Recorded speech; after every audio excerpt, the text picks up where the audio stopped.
आज हम बात करेंगे छत्तीसगढ़ की महिलाओं के लिए इम्पोर्टेंट टॉपिक है महतारी वंदना योजना का डीबीटी प्रोसेस। अगर आप कंफ्यूज हैं कि पैसा कब आएगा, पीएफएमएस से अब बैंक क्रेडिट कैसे होता है, पेमेंट पेंडिंग हो रहा है तो क्या करें। काफ़ी माताएं बहनें हैं जिनका नाम योजना में है। करीब 69,32,000 रजिस्टर्ड पंजीकृत महिलाएं हैं जिनको महतारी वंदन योजना का लाभ मिलते हैं हर एक महीने 1,000 रुपये। तो ऐसे में पेमेंट पेंडिंग आ रहा है तो क्या करें। तो ये वीडियो आपके लिए है। हम पूरे डीबीटी प्रोसेस को स्टेप बाय स्टेप एक्सप्लेन करेंगे। पीएफएमएस से लेकर बैंक अकाउंट तक पैसा कैसे आता है और कैसे इंश्योर करें कि पैसा टाइमली और सेफ क्रेडिट हो आप सभी के लिए। सो इसके लिए वीडियो एंड तक देखिए। मैं आपको full step by step guide करने वाला हूँ जिससे आपका पैसा आ सके।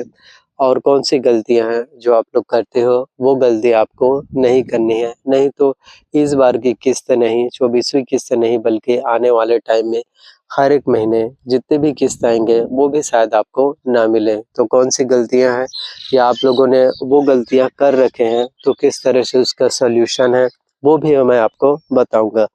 तो जानने के लिए वीडियो को लास्ट तक के जरूर देखना, क्योंकि वीडियो के बीच में मैं कुछ इम्पोर्टेंट जरूरी जानकारी आपको बताने वाला हूं जो आप सभी के लिए बहुत ज़्यादा जरूरी है। जो जानेंगे वही योजना का लाभ आगे भी उठा पाएंगे।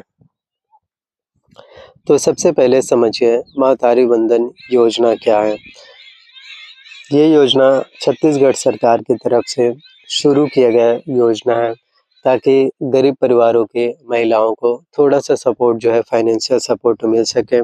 और इसमें जो भी एलिजिबल महिलाएं हैं उनको 1,000 रुपये प्रति माह और टोटल सालाना 12,000 रुपये की राशि जो है मिलते हैं। ये पैसा डीबीटी डायरेक्ट बेनिफिट ट्रांसफ़र के थ्रू बैंक अकाउंट में ट्रांसफ़र होता है। DBT PFMS direct bank transfer government scheme bank credit. आज हम समझेंगे कि डीबीटी प्रोसेस एग्जैक्टली कैसे काम करता है। पीएफएमएस जो पीएफएमएस पेमेंट है वो पीएफएमएस मतलब public financial management system payment generate करता है। स्टेट गवर्नमेंट फंड रिलीज करता है पीएफएमएस में। पीएफएमएस सिस्टम चेक करता है बेनिफिशियरी लिस्ट, केवाईसी, आधार लिंक और bank account details. Correct data होने पर पेमेंट बैच रेडी होता है। पीएफएमएस बहुत ज़्यादा ज़रूरी है। PFMS payment DBT batch beneficiary list government fund. अगर डाटा इनकम्प्लीट या मिसमैच है, पैसा पेंडिंग स्टेटस में रह जाता है। ये कॉमन रीजंस है डीबीटी फेल होने का। अगर आप लोगों ने फॉर्म भरते समय कोई भी मिसमैच कर दिए तो पेमेंट आपका डीबीटी जो है फेल हो जाते हैं। NPCI validation. तो स्टेप 2 है पेमेंट बैच। पीएफएमएस से एनपीसीआई का फुल फॉर्म होता है national payment corporation of India में जाता है। एनपीसीआई करता है और bank account number verify, IFC code validate, Aadhaar linking check, account activate है या नहीं चेक करते हैं। अगर एनपीसीआई वैलिडेशन में कोई एरर होता है तो पैसा बैंक में नहीं जाता है। ये रीजंस भी है आपके डीबीटी जो पेंडिंग दिखता है वो भी। तो एनपीसीआई मैपिंग भी बहुत ज़्यादा ज़रूरी है। ये जितने भी रीजंस मैं आपको बता रहा हूँ, जो भी प्रॉब्लम्स हैं, यही रीजंस हैं जिसके वजह से आपका डीबीटी फेल होते हैं या पेमेंट आपको नहीं मिलते हैं। तो एनपीसीआई मैपिंग, आधार वेरिफिकेशन, बैंक अकाउंट वैलिडेशंस।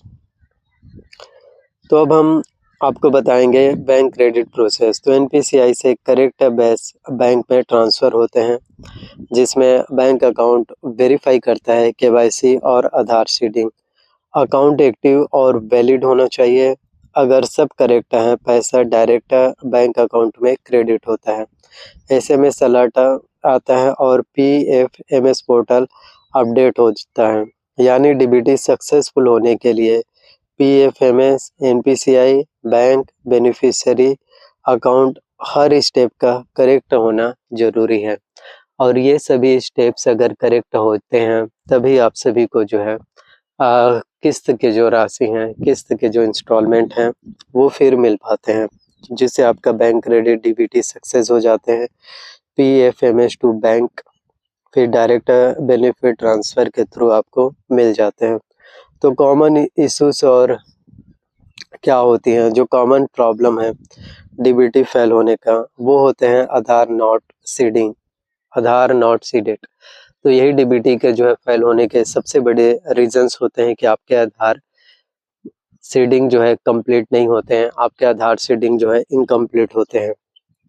फिर है केवाईसी इनकम्प्लीट होना, जिससे केवाईसी इनकम्प्लीट से आपके बैंक रिजेक्ट, डोरमेंट अकाउंट पैसा रिटर्न, आईएफसी मिसमैच होना। कई बार आईएफसी कोड जब आप भरते हो, आईएफसी कोड डालते हो तो उसमें भी कई बार होते हैं कि गलत हो जाते हैं, तो वो भी आपके आईएफसी कोड गलत होने पर भी पेंडिंग हो जाते हैं। एनपीसीआई बैच एरर, जिससे पेमेंट आपके डिले हो जाते हैं। तो इसके सॉल्यूशंस क्या हैं? बैंक विजिट करें या ऑनलाइन जो है आप केवाईसी अपडेट कर सकते हैं। सबसे मेन है कि आप अपने नज़दीकी बैंक में जा कर के, ब्रांच में जा कर के जो है केवाईसी अपडेट करा सकते हैं। फिर आधार सीडिंग है कि नहीं है वो भी आप लोग चेक कर सकते हैं। डोरमेंट अकाउंट रीएक्टिवेट, यानी अगर आपका अकाउंट अगर बंद भी हो गए हैं तो आप जाकर चेक कर सकते हैं और मिनिमम बैलेंस रखें ताकि आपके अकाउंट एक्टिवेट हो जाए।